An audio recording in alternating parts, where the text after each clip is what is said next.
welcome to Supper with Stella. Today is going to be day one of 2 days of doing some prep to get Christmas dinner on the table. So we're going to get everything prepped today, and then tomorrow we will just pretty much just be sticking food in the oven so that Christmas Day is really nice and relaxed and laid back, and you can enjoy the day instead of being in the kitchen. So what we'll be making today, we're going to start by making our little starter. Okay, so guests are coming in, maybe they're having some drinks, have a little snack, which is essentially cheese and crackers. It's going to be some baked brie with dried fruits and nuts on the top, kind of sweetened up with some honey. Then we are going to do a rack of lamb, one of my favorites for Christmas, which is spiced cabbage. We will get started on green beans amandine. We're going to do some sorghum roasted parsnips. And then we will end with a gingerbread hot cake. So the first thing I want to do is just go ahead and start at the beginning and get started with our starter for tomorrow, which is going to be a baked brie covered in some dried nuts or dried fruits and nuts that are just kind of drizzled with honey. So I've got a wheel of brie, and I am just setting that into the bottom of this little cast iron skillet. And you can combine all of these, the fruits and nuts and honey, in the microwave and pour them over the top, or you can just take the shortcut, just kind of drizzle the top of the honey, which is, the honey's starting to crystallize. It's kind of cool at my house. So you want to get some honey directly on the brie, and then we're just going to mix our nuts together. And we're going to do, I want to chop these up a little. So a quarter to a half a cup. Measurements don't have to be super precise on any of this. So I am using pecans, pistachios, and then dates and apricots. Now my recipe calls for dried figs, apricots, pistachios, and pecans. I was just out of figs, so I'm substituting with dates, but you really can use any kind of mixture of dried fruits and nuts that you want. Our green beans amandine, I'm gonna use pistachios and currants. You could use just pistachios and currants with this. It doesn't have to be 2 dried fruits and 2 nuts. It's just really whatever you want, what you have on hand, what your favorites are. Totally customizable. All right.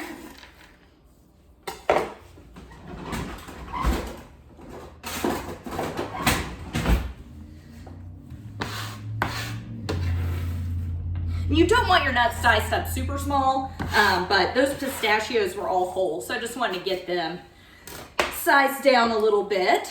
And equal amounts, so I did roughly half a cup of each of those, and I'll do roughly half a cup of each of my dried fruits.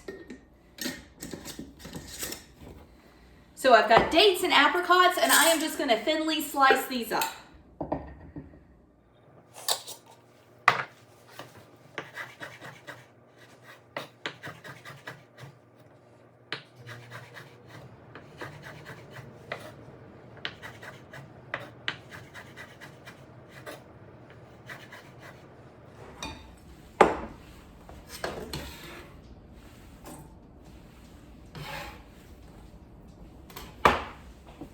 So just give your fruits a mix. So that was a little heavier, I think, on the dried fruits than I meant for it to be, but it'll be fine.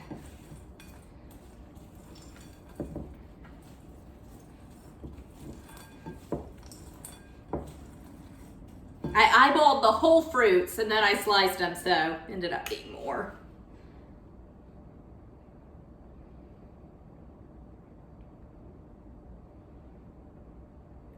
And then just a little glug of honey, a couple tablespoons.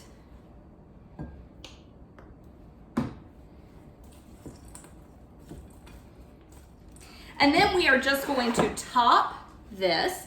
And if you were serving this immediately, you would just go ahead, stick it in your oven, let it bake about 10 minutes. You're really just wanting the cheese to melt. But I am going to pop this in the refrigerator, and tomorrow, before serving, See, I said it was a few extra dried fruits.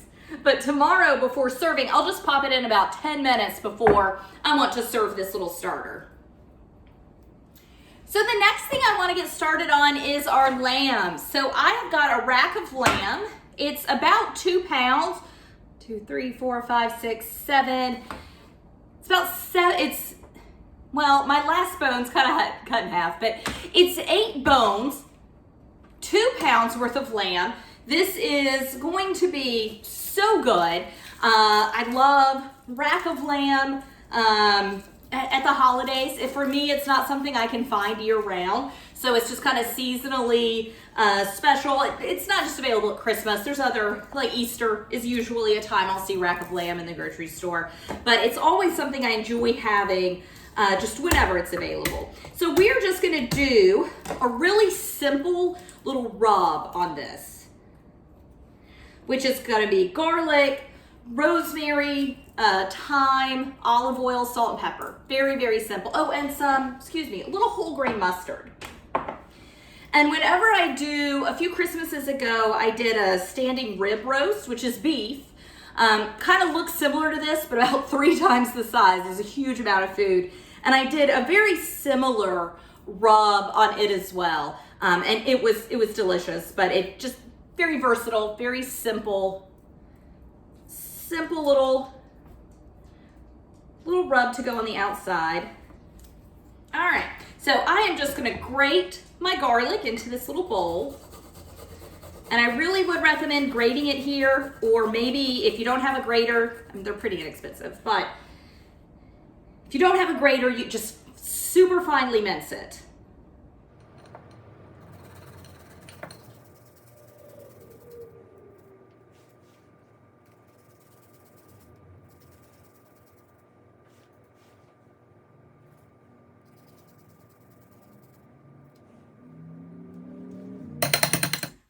So I've got a bunch of thyme, and I'm gonna do, this is fresh thyme, I'm gonna do roughly a tablespoon.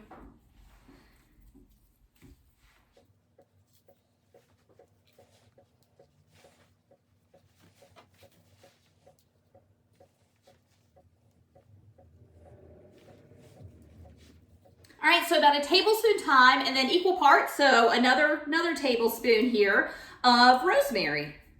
And this, I do want to give a little chop too.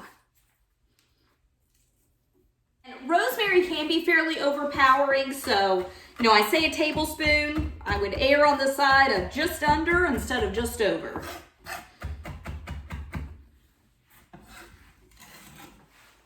Then I'm going to do some whole grain mustard, which is going to kind of help bind all this together. I'm just doing about a tablespoon or 2. I'm gonna do some fresh cracked pepper.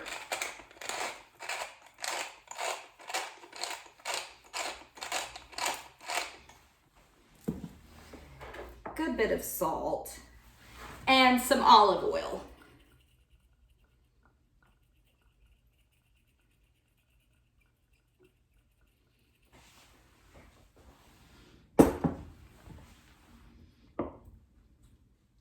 And then just give this a little mix together. Okay, so now I am just going to, by the scoopful, I am just going to smear this over the lamb and do a little bit of marinade on this back. Not a whole lot.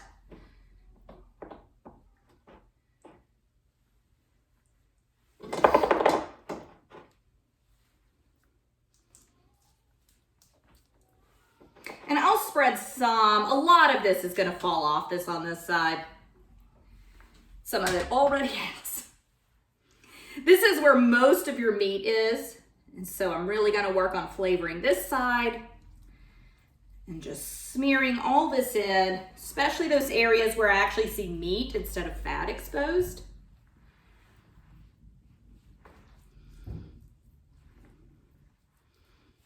Okay, and that is it. That is it for today as far as this goes. Such a simple way to to start, right? Such a simple thing to do.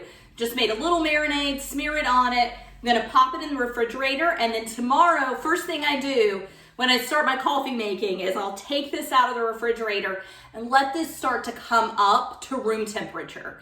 That way, you don't want to put this cold, beautiful piece of meat in the oven cold because it'll seize up. It'll be a little better if it's at room temperature when it goes in. But I'm gonna get this cleaned up and we will move on to our next dish.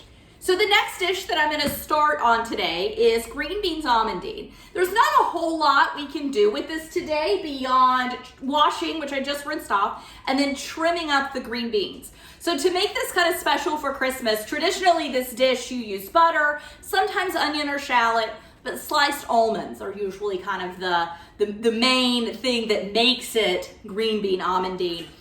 But instead of almonds, I am going to be doing pistachios and currants. So a little bit of red and green. And these are whole pistachios. You don't have to chop them up. I think it's just a little easier to get into them if they're chopped up. And not finely, it's pretty big pieces still.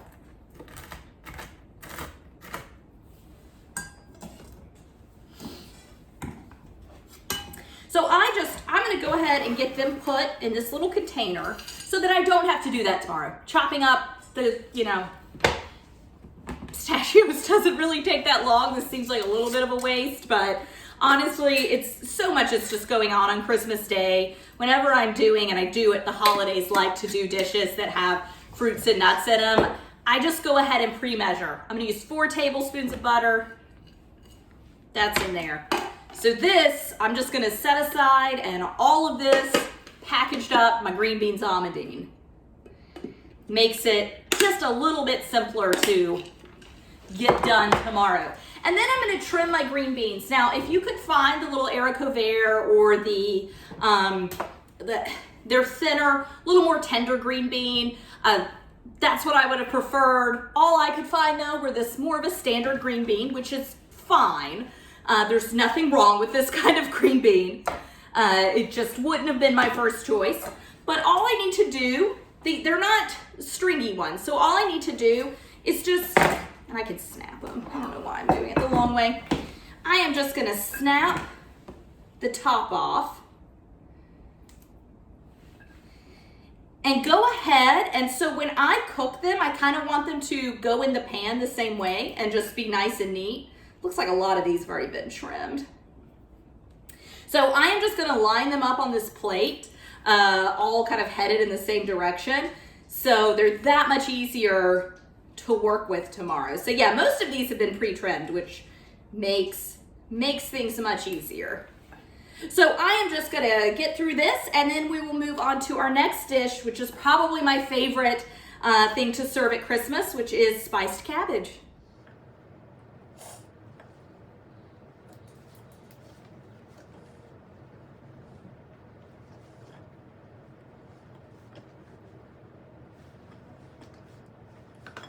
Okay, so the next thing we're gonna start working on is our spiced cabbage. And as I said, this is probably my favorite dish to serve at Christmas. I think I serve it every year. It is so simple to make, and we're about to put some spices in it. You'll understand why it's not only called spiced cabbage, but why it is just wonderfully Christmassy. So I'm gonna start just here in my mixing bowl. So I've got about a tablespoon of brown sugar in the bottom of my bowl, and to that I'm going to do about a tablespoon of red wine vinegar.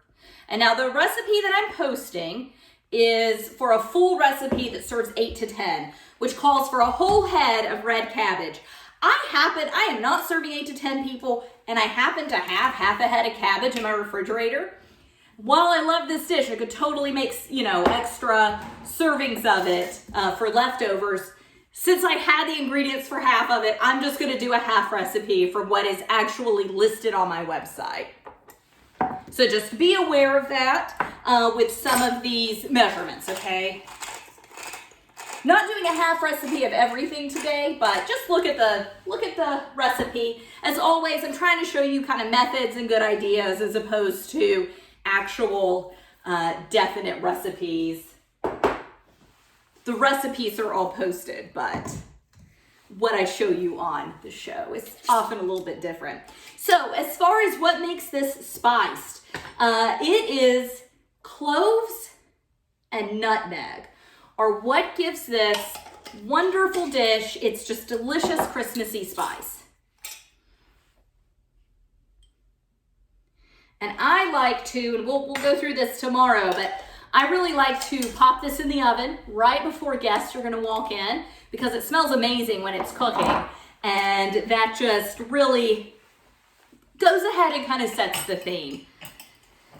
And then I'm just gonna do a couple of cloves of garlic and I'm gonna grate them right into here.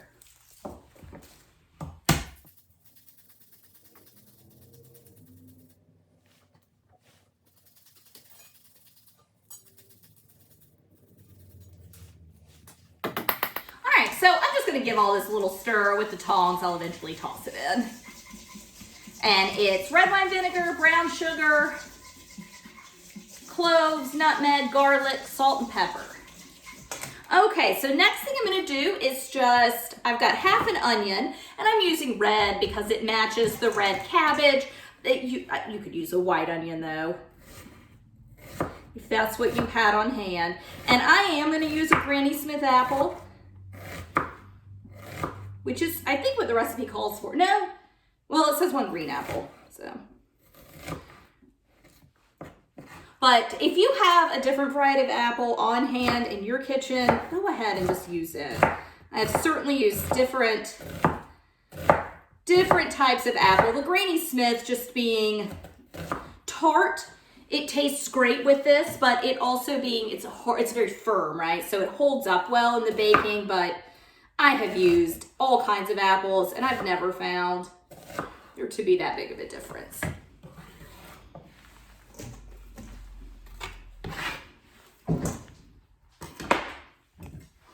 Okay, so I've got my half head of cabbage and I am just gonna slice this down the middle and then kind of go in through the side and cut as much of that core out as I can.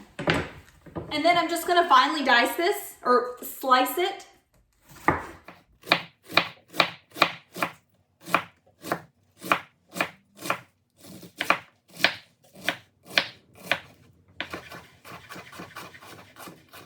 And then just like with the onion and the cabbage, I am gonna finely slice up the apple.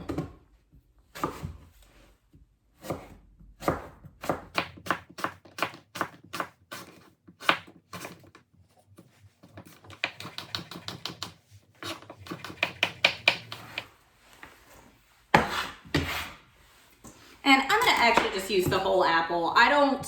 If it were anything other than a Granny Smith, I would probably have the rest of it for lunch, but I am just not wild about raw Granny Smith apples. So this one will be a little apple heavy this year. That's all right. And then we're just gonna toss it all together and get really down on that bottom because of course all of our sauce mixture is on the bottom.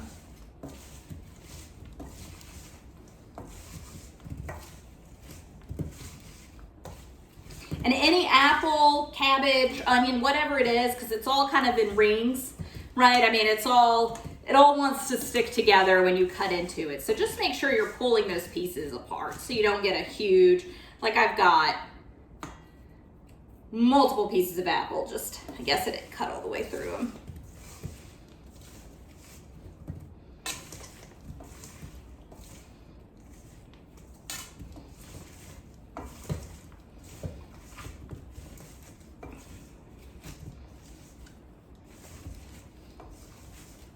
And this smells, I mean, just the combination of all the spices, even just mixed with the garlic and the red wine vinegar, it smells so good. So I'm gonna get this in my baking dish and I am gonna use a slightly bigger size. So this is a 2-quart baking dish and it seems a little bit safer. I have a red dish that I like to use at Christmas because it's red. And I think it's a 3-quart. I wasn't sure what size I would use or what I would need for doing just the half recipe.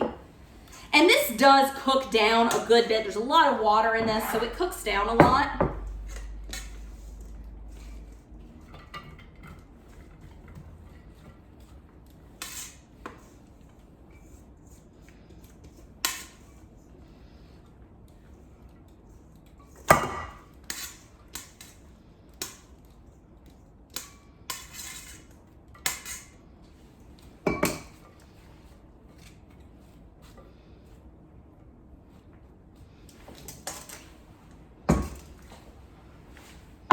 And then last thing that I want to do is I've got a couple tablespoons of butter, and I'm just going to cube them up and just dot the top with them.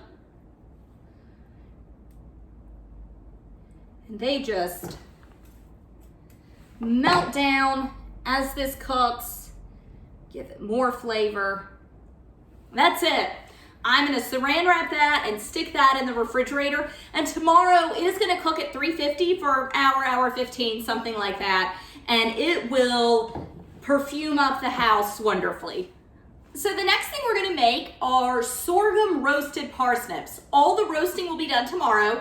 I am just gonna slice them up, get them in the bag with some olive oil, salt, pepper, and sorghum syrup. So the recipe that I have, or that I'm posting and that I did a couple Christmases ago, is for maple roast parsnips, and they were delicious. But I wanted to try sorghum instead. So I am just replacing the maple with sorghum. And I'm making a few less than that recipe calls for. So with parsnips, and I'm very proud, I grew these parsnips myself. These are parsnips from my garden, so I'm really, really excited to use them. This is, honestly, I think the first time I've had the opportunity to even use them. So just gonna kind of cut the tops off where they've discolored just a little bit. And with parsnips, you just wanna cut them till they're all about the same size. So for some of them, it'll be quartering them, big ones like this. Honestly, for some of them, I probably could have cut that 6 across, but then I've got little ones like this where I'll just be having them. And if parsnips aren't available where you live, which up until very recently, I did not have parsnips available. In the last few years, I've started to see them in the grocery store in the cool weather. It's a cool weather crop. But around Christmas and I don't know, maybe starting around Thanksgiving, I start to see parsnips in the grocery store now, but that's pretty new. They have not always been a staple in the grocery store, but carrots would be fantastic. Rutabagas or turnips would actually be really good. Just a roasted root vegetable. We're gonna roast them, put them in the sauce, roast them at a really high temp. They're very easy. You just kind of chuck them in the oven at the last minute. And they just take care of themselves in there. I love to entertain with some sort of root vegetable or like a broccoli, something that Brussels sprouts are great because all you do, little olive oil, salt and pepper, maybe a sweetener, not even necessary, honestly. And then you just put them in at a high temperature at the last minute, and like I said, they take care of themselves. It's such an easy and just really delicious item to entertain, is kind of cooking in that method.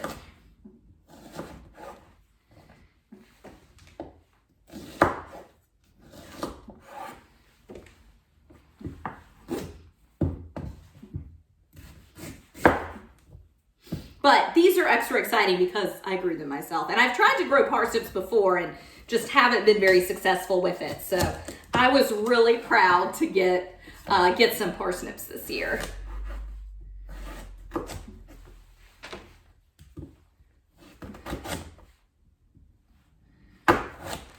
Because I'll be roasting these at a high temperature, I am going to do a little avocado oil. Just because at higher temperatures, I do like to use avocado because it's got a higher burning point. I've used olive oil before. It's not like the oil burned up or anything. It's a negligible difference, I think.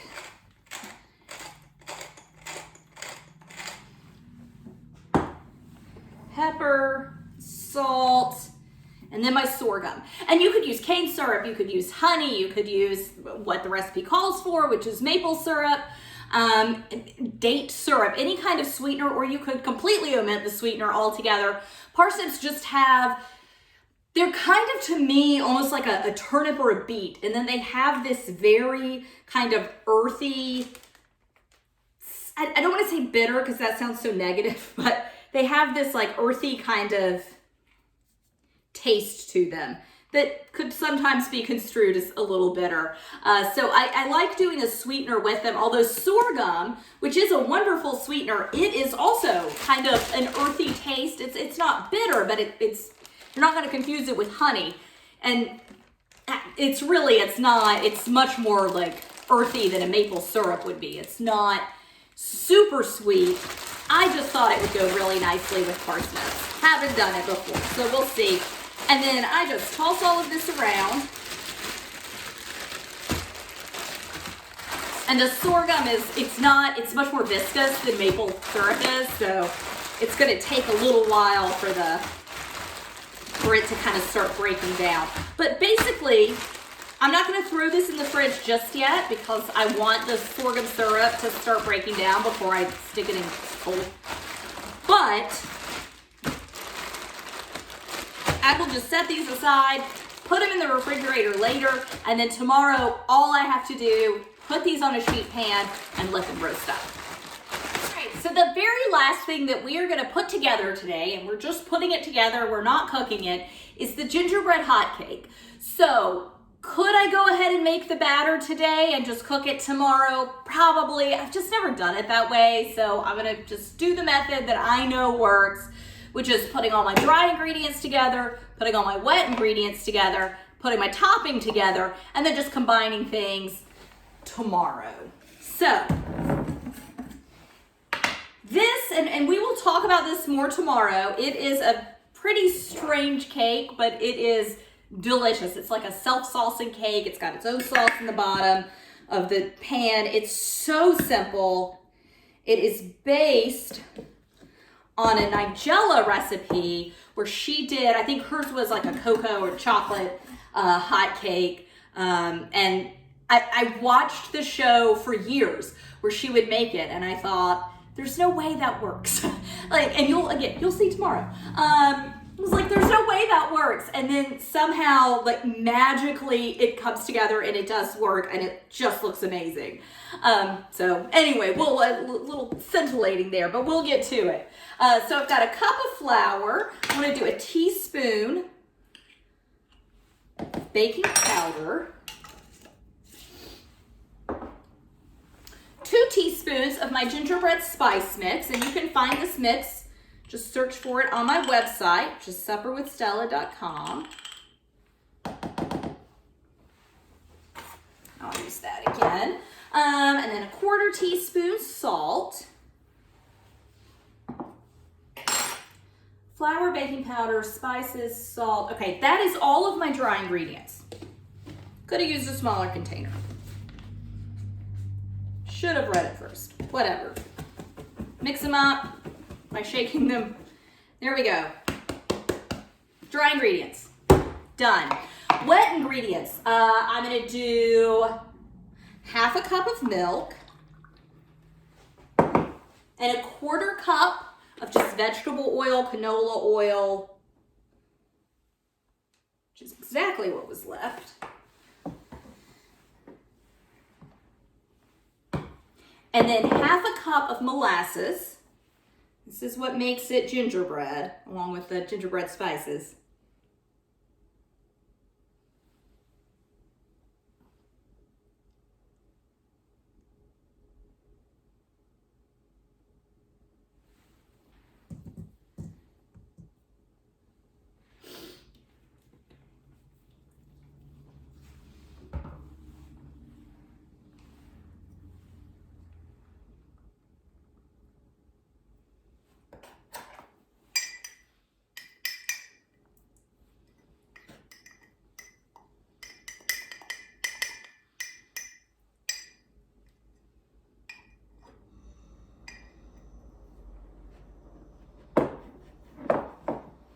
I'm just gonna try. I don't know that molasses is gonna shake as well as those dry ingredients did. So I'm just gonna give this a little stir.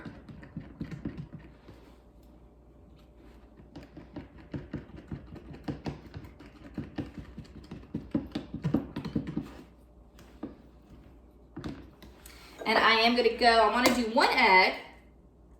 Go ahead and get it in here, get it beaten.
Okay.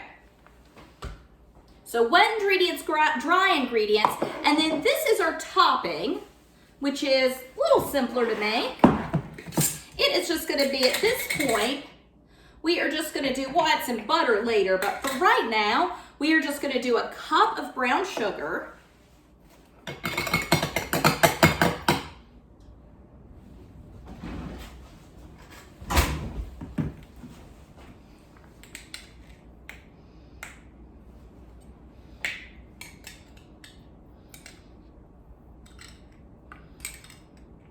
And whenever you're measuring brown sugar, it's always measured by packing it because of the molasses in it. It just makes it so fluffy. It's not really a true measurement till you pack it down, which is very unusual in the baking world. Normally not supposed to pack your cups full.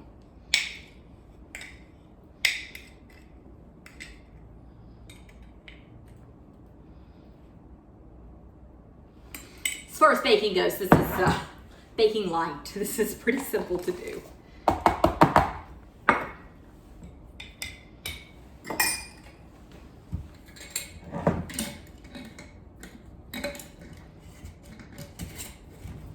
And then I'm going to do 2 more teaspoons of our gingerbread spice.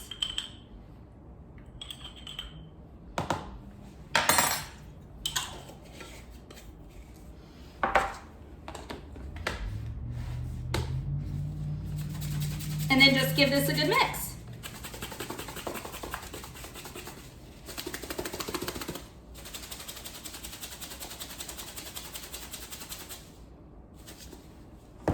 And that is all for today. I just need to clean up, get my kitchen cleaned, do any kind of last minute touches to decorating or cleaning my house that I need to. I have been filming for 1 hour and 13 minutes, and a lot of that was taking care of cats and doing things that you're not gonna have to do tomorrow. So as far as prep, just over 1 hour.